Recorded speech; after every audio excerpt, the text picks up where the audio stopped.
Ah, yellow cat. It's looking a little better. It's actually getting a little more comfortable here. So maybe someday I'll be able to comb the crap out of him.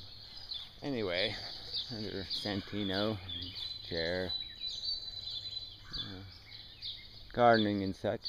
Oh, I'll show you the flowers. Yeah, well, I should actually have them in the background of the video, right? Well, I won't bother. Anyway, same old stuff, really. Just, blah, blah, blah. It's gonna rain soon-ish, tomorrow, next day. Anyway, video. Yeah, I haven't made one in a while. Out of practice.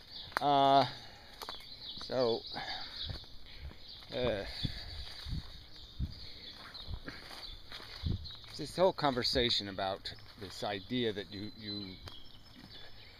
value through what makes you feel.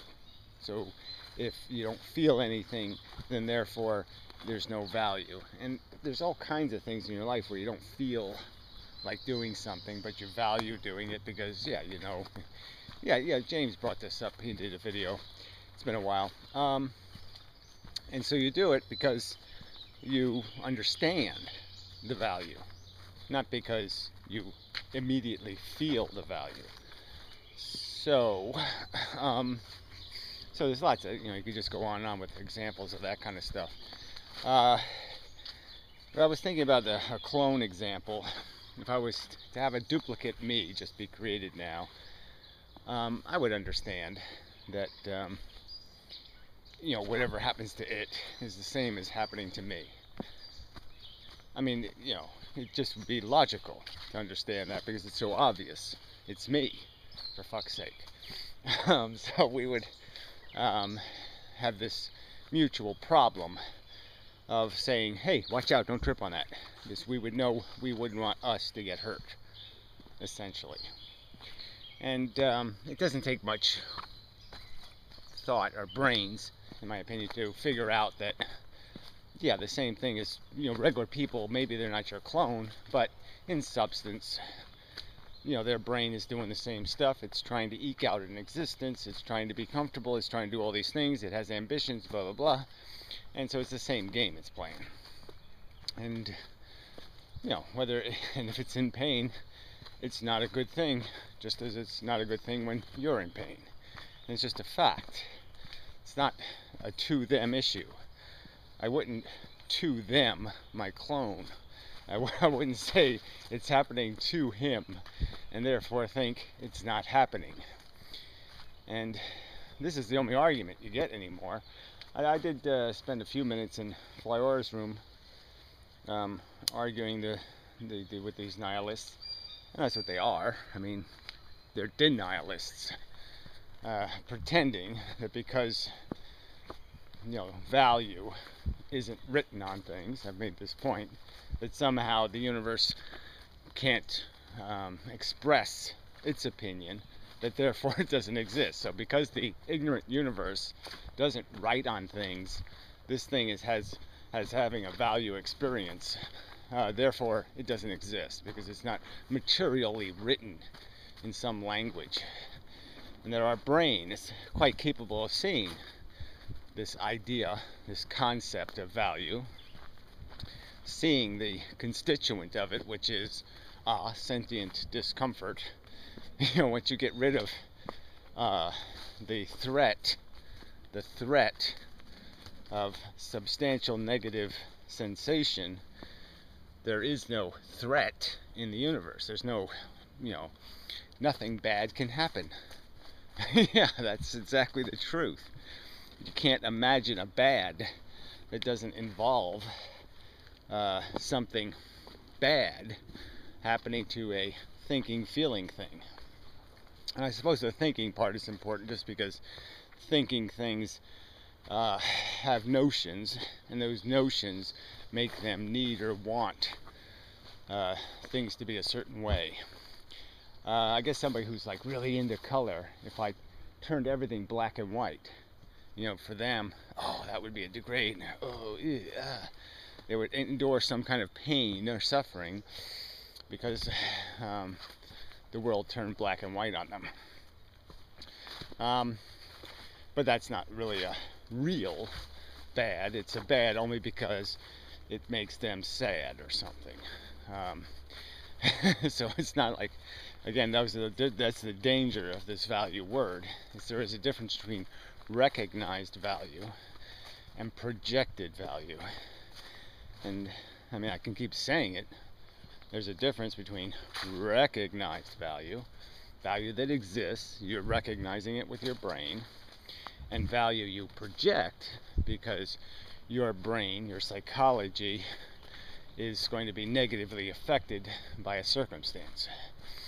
So again, that's why I just keep arguing this philosophical conversation can't include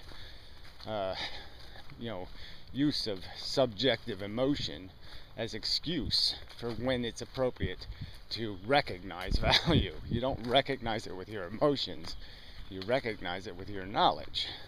So you can, in a sense, understand that sometimes it's inappropriate to punish bad people because it'll be of no use in terms of creating deterrence, and it'll just create more suffering in the world. Like revenge, you can understand revenge is stupid. You can emotionally want it. You can emotionally think, man, I'm really intuitive with that. I really get that. But you can rationally, intellectually understand that it's just creating more blindness, more negative. Eye for an eye is stupid unless it's creating deterrence. And so that's the difference between philosophy and psychology. And these people, I'll call them people because I'm just not sure, I actually don't know how you can be this stupid and be, a high school graduate simian and start arguing about how to-theming something somehow makes it go away. I mean, that's just so juvenile, so immature, so philosophically vacant. And to argue for a meaningful philosophy based on my emotional character, I mean, that's just so silly. The truth is whatever the individual makes it to be. No, there's a truth, and you can either accurately describe it or not. Sounds like a horse coming. Dog one way, horse the other way. It's going to be a hard time to win this one. I want to go for my run. So anyway, so I'll get back to this probably. But yeah, it's just such an unfun argument to have. Because it's just so fucking stupid. So anyway, till next time. It's me again. Anyway, so continuing. Alright, so that big guy was in Flyora's room. So a lot of people seem to show up for these things, so that's good. Too many, 7 hours though. I need an index or something. But anyway, so I'll play some of it later because they're talking about Sam Harris, and it's just kind of funny because the nihilist says, "Oh yeah, I agree with everything, almost everything he says," and blah blah blah, and then as soon as somebody catches him on it by mentioning the Moral Landscape book, which is probably his boldest and biggest book, forgot my earplugs. Then all of a sudden. Not so much disagreement. Because in the Moral Landscape, Sam Harris really just talks about the value landscape and the fact that there are real events in the world called suffering, discomfort, unpleasantness. It happens to real people. It's not outside the universe, it happens inside the universe. It's not just a matter of perception, it's a fact that it happens. It's not subject to opinion, really, whether or not it happens. Suffering does in fact happen. Not debatable. My new inmendham cage. Keep me locked up. It's the way it should be. It's the way it always should have been. keep the deer out, but technically it'll keep me in, which is good. Do the same routine. This house is outrageously a mess. Yeah, I really gotta work on this place. Okay, anyway. So where were we? So yeah, yeah, so I mean, it's just such a joke. I mean, these people really don't know what they agree with or don't agree with. And they just keep making up this conditional value. Like it's somehow subject to opinion, whether this is a living creature or not, whether it has a brain that feels. It's somehow vague as a fact. It's not at all vague. Its welfare stake is real.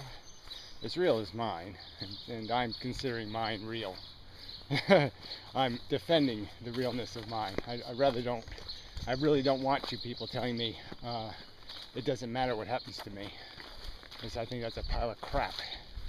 No matter what you think of me. The whole idea of this suffering thing is bad.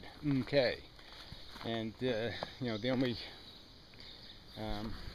condition is that somehow you have to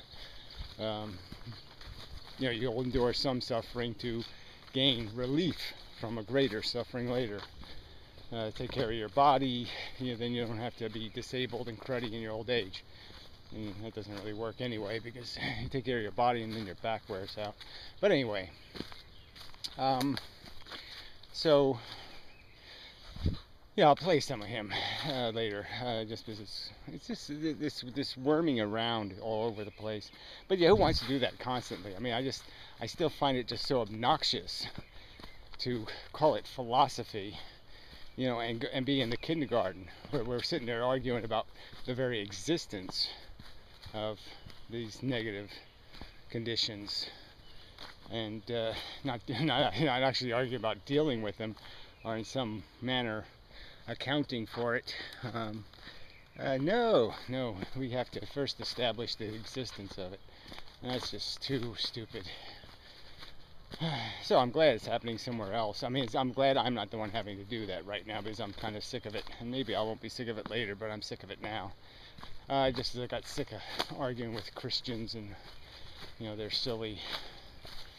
I mean, it's just so fucking silly, religion.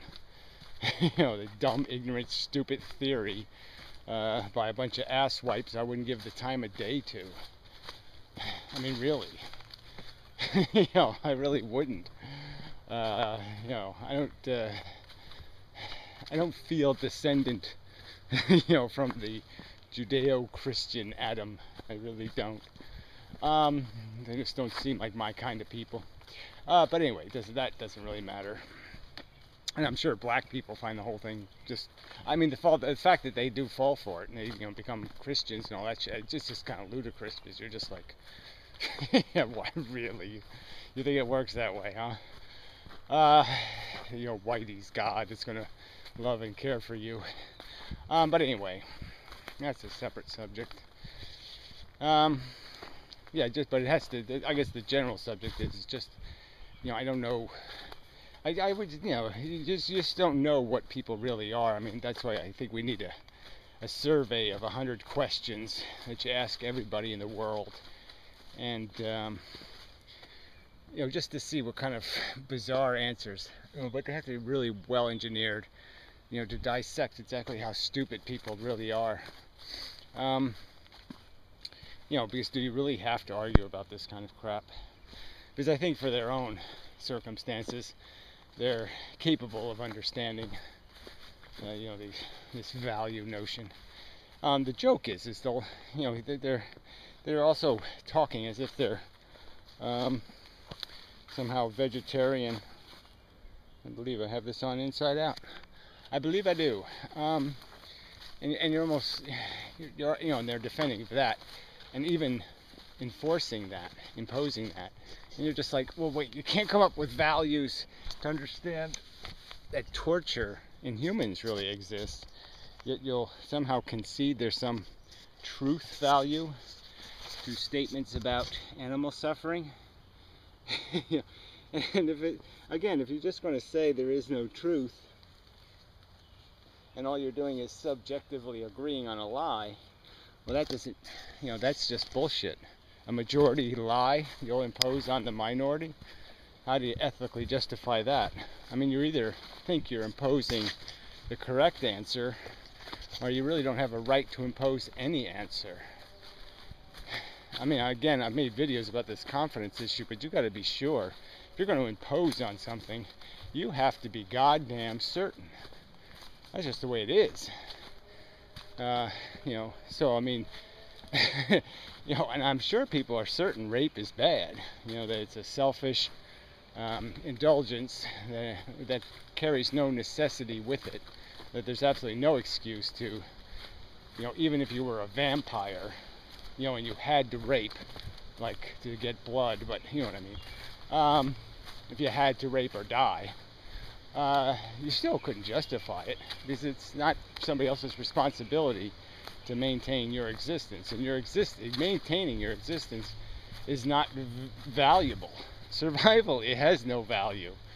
The thing that has value is your sentient welfare. And so that's again where this equation gets so broken. It's because there's such an obsession with this survival thing, as if that's the game we're playing, is you get to live forever. And it's not. You're going to die anyway. There is no surviving. There's only putting it off. And putting it off really doesn't mean anything in a world where you keep increasing the number of new people every year. Then you might as well just wipe out the old quicker, because the new will be twice as many. Right? Logically. Yes, I got a fence to stop you little bastards now. Anyway, where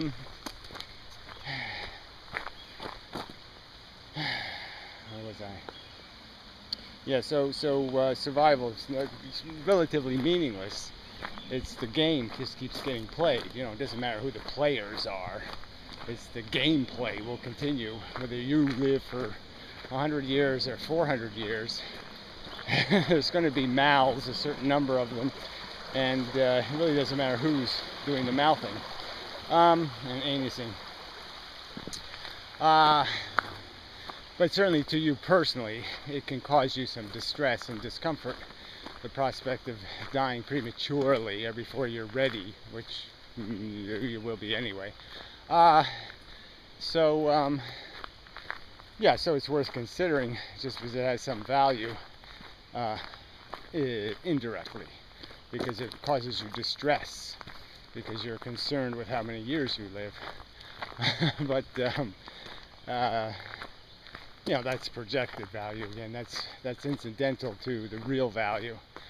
But anyway, the point is that the real value is in the amount of harm. So you don't justify harm for profit. You have to justify harm for preventing greater harm. And that's where I'd say Sam Harris goes wrong. And he plays a lot with this thriving word, which I think is just, why talk about your moral landscape, your ability to objectively define some values, and then use a word of such mush as thrive. It's some high maintenance, millionaire, trophy wifey, who pisses through, $2 or $3 million a year on absolute bullshit. Yeah. Is it thriving? Is that thriving worth anything? I'd say not so. But anyway, that's enough. I'll sum it up when I get back, maybe. I'll add some more if I feel like it then. We'll see. Tired. So long. I ended up I did test positive for Lyme disease, so back on the penicillin and all that shit. Yeah. 6 times, right? 6. Preposterous. Anyway, till next time. Back. Yeah, so let's play a little bit of this and finish up here. But so we're talking about Sam Harris and the moral landscape. Perform torturous medical experiments on them to expedite the cure for cancer or something. And sure, people are going to suffer as a result, maybe, but they'll get over it, right? People will be, there'll be backlash for a little while. People will get pissed. But overall, in the long run, that's going to be a lot better than all the suffering that will happen because of cancer. But is that really is that all it really boils down to, is eliminating suffering in the universe? I think there are certain principles. All right, so he's dealing with these value equations where he says, wouldn't it be horrible if, you compromise some individuals for the greater good or something? And we do that all the time, right? We have drafts for wars and all kinds of stuff where people are obligated to make sacrifices, because it's deemed necessary. And yeah, it should only be done for something big enough, something important enough. Saving the world from Adolf Hitler seems like, yeah, that's okay, that's a good one. Maybe there's some other things that are worth fighting for, dying for. Like personal. He's not a negative utilitarian, though. I think he's just kind of like a garden variety utilitarian. Rather than all the suffering that will happen because of cancer. But is that really is that all it really boils down to, is eliminating suffering in the universe? I'm not going to jump ahead. I think there are certain principles, like personal. He's not a negative utilitarian, though. I think it's just kind of right. So he values this thriving thing, but what does that mean in terms of maybe is a negative utilitarian because maybe he wouldn't impose harm for thriving, like a garden variety utilitarian. Right. So and I just think when you take that to an extreme like that. Yeah, see, that's just such an ambiguous statement, right? So show me the negative utilitarian extreme that could it be taken to. The point is that, with a negative utilitarian, you're guaranteed a bigger payoff and harm prevented. So it is going to be sort of an equation where you torture one person now to save 100 people from torture. Obviously, these equations have to be decisively definite. You can't be doing it for risk or that kind of stuff. It has to be a certainty of some kind. Like the certainty of how bad it would be if Adolf Hitler won the war, or kind of a thing.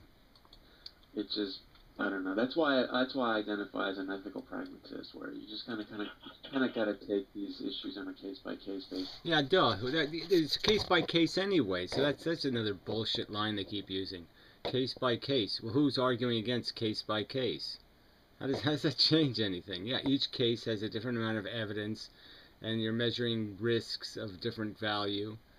But again, you can certainly know that the risk of letting individuals own bazookas isn't worth it. You can figure that out. You can figure the risk of letting individuals have nuclear power plants in their backyard wouldn't be worth it. So on a case-by-case basis. But there's always case-by-case. These are bullshit arguments. There's no hard and fast rule. Well, what's your hard and... What do you mean there's no hard and fast rule? Oh, you mean there's no real principles. Oh, okay. So the case-by-case means how you feel? Like whether today you're feeling a little horny or not, or whether you had a good breakfast or not should make the decision. The principle shouldn't have anything to do with it. Whether you're cranky or not should decide whether somebody goes to the death penalty or not. Bullshit. You either have a philosophy or you have mush. I don't know. Sam Harris actually uses the term flourishing a lot as well, and that's a term... Yeah, flourishing, that's it. Thriving, flourishing. What a pile of shit word. That's generally used by eudaimonists or virtue theorists who reject utilitarianism. So it's kind of confusing exactly where he stands. Well, I don't think it's confusing at all. So, from what my recollections, his stance is pretty clear that, yeah, we can usually figure it out. So, whether he uses the word flourishing or not, we know what he means by that generalization in specific circumstances. He's not going to say, again, the flourishing of the wealthy should come at the brutality of the poor. That's why I said like I since I think ethical pragmatism kind of like encompasses both utilitarianism and deontology, or consequentialism, and just, Yeah, yeah, whatever. This is just such. Yeah, it makes up stuff whenever, however we feel like making it up. We might as well just roll dice because yeah, we don't have any. Like again, there's no principles involved. Just some subjective nonsense about how we feel about somebody today, whether we feel generous or not today. deontology, and I think that's where it needs to be at, because in some cases, Well, you're stupid and you suck and you're rude and you're obnoxious and you're dumb and not much else to say. This is vague mush. Anyway, till next time. Such.